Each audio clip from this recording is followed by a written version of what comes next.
right, so we did get some info, some news about the Dragon Ball Hero collab coming to Dokkan. Currently, the Heroes live stream is going on. It's a huge, long broadcast.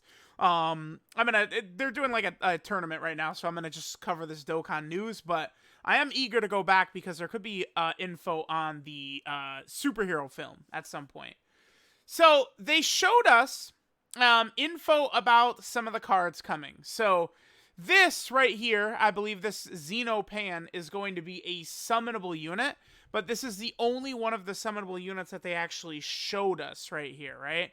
And then they showed us a bunch of Dokkan Awakenings. So we have the base XENO Gotenks, we have the Vegeks, these are the base XENO Goku and Vegeta, and then this is the Gohanks right there. Are all getting Dokkan Awakenings.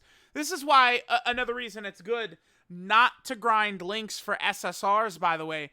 All five of these characters were base form initially.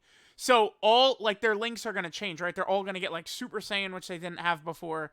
So that's why you really do want to be cautious about grinding links up of characters that are, only SSRs and not TURs, right? Now, there's not, like, the biggest amount of info to work off of. Only that, again, we have the Pan right here. Keep in mind that, like, the banner is not going to be Pan and all these other units, right? There's going to be, like, major big hype stuff.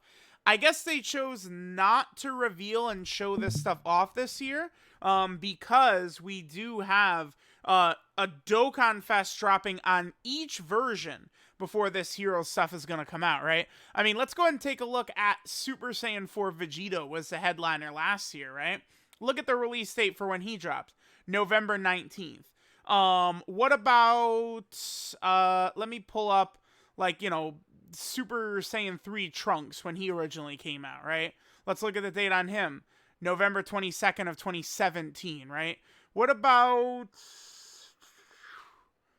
like Golden Cooler, right? Like, these units all dropped in November of the month, right? Like late November. So what we know from that is that all this stuff right here is basically a full month away. Like, again, it'll probably be like the 20th or so. So it's actually like 4 weeks away before these units are going to drop. I think both Global and JP Dokkan will be getting new Dokkan Fests next week, right? Global is going to be getting the LR Tech Gogeta, the fusing Goku and Vegeta into Gogeta unit. That'll be coming probably around the 5th. And then JP will get, I assume, some sort of future era, like Dokkan Fest. Maybe like a Trunks or a future Gohan or the future Android, something like that is probably what's going to happen, right? Now, Xenopan, with Goresha's help, he identified the sets where Pan came from, right?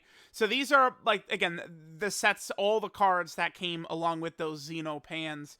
We can kind of take a look at the major hype ones near the top. This is the big one, right? KAIOKEN Super Saiyan 4 Gogeta is sort of like a major kind of like hype unit right there, right?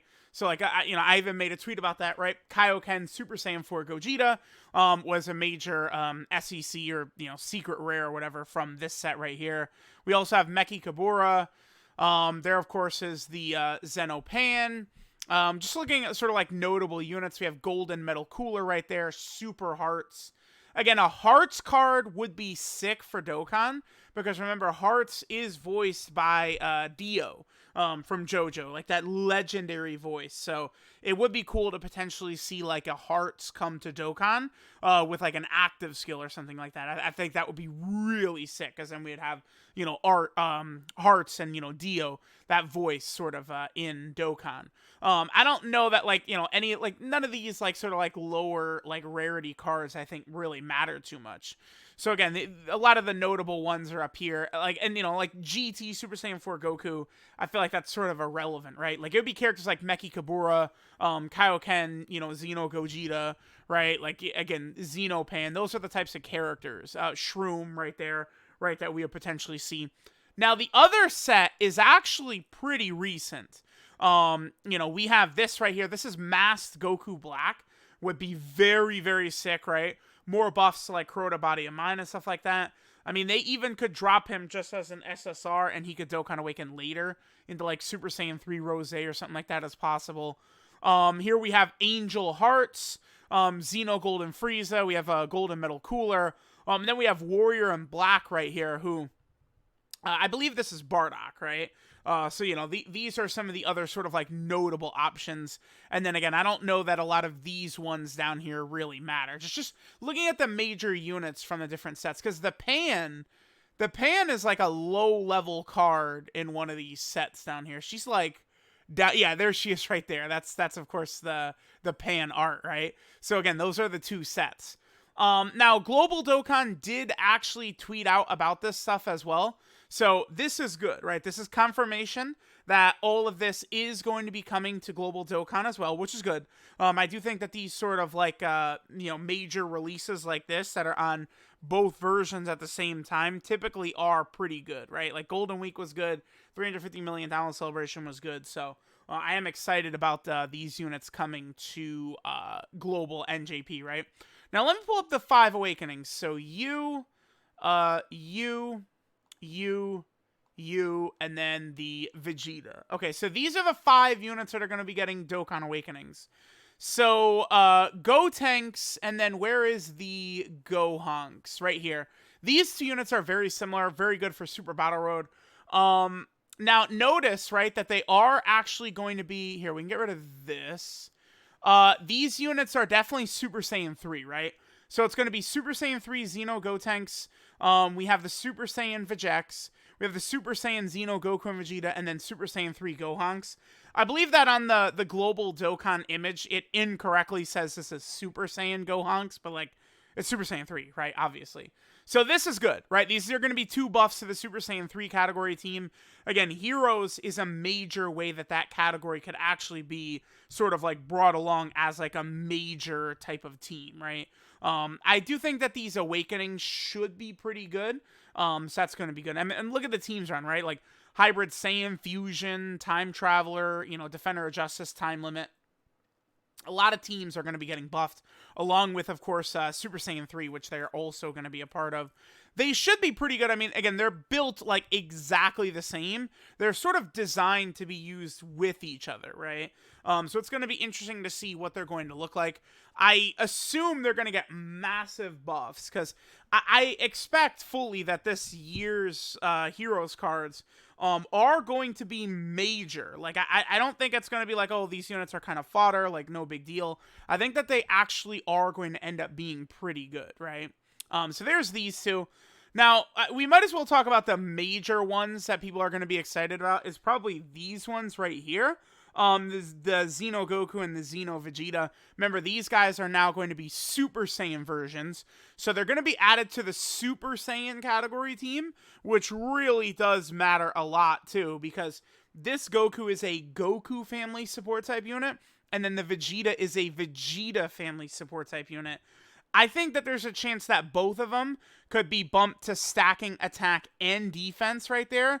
I think these 2 are going to be spectacular units after their awakening. I am praying that they lose Patrol, by the way, for Super Saiyan. That would be very good. Hopefully they keep like Saiyan lineage and then they just lose Patrol, because that's sort of like a dead link. But you know, these guys are going to be on a lot of teams right here, where I think they potentially could be good. And the support, by the way, is probably going to bump up to 3 key and 40%. So I think, again, both of these characters are actually going to be very exceptional, these 2 Super Saiyans. And then finally, we have Super Saiyan Vegex right here. This guy is pretty important because of the fact that he is a Patara unit, and there's, you know, very few sort of like Patara options as well. This guy is another defensive stacker, which means he's going to have value for long events. He'll be added to the Super Saiyan category team as well. Honestly, I think he should be added to the Vegeta family team, considering he's a fusion of 2 Vegeta family. It's just Trunks and Vegeta, right? So I don't know. I don't think he's going to get added to it, but he really should be on the Vegeta family team. He probably will be pretty solid, but again, he's going to be at least decent no matter what with the defensive stacking. So there we go. There's all of the sort of major info we got. Again, I think Kaioken Super Saiyan 4 Gogeta, to me, is looking likely as one of the major releases. I saw a lot of people talking about the possibility of God Trunks as well. I think a lot of these units are still on the table, right? Like, it's going to be hard to know for sure. Closer to the release of Heroes, we'll find out, what characters are coming and stuff like that, right? So, let me know what you guys think. Again, don't be discouraged just by Xenopan. But that's just one of the many characters who are going to be coming, right, with this Heroes collab. Typically, it's usually like 10 new characters, right? Here's 5 right here. There's probably going to be another 3 or 4 summonable units along with Xenopan. So I think the Heroes collab this year is going to be very hype, right? Let me know what you guys think. Thanks for watching, and I'll catch you guys next time.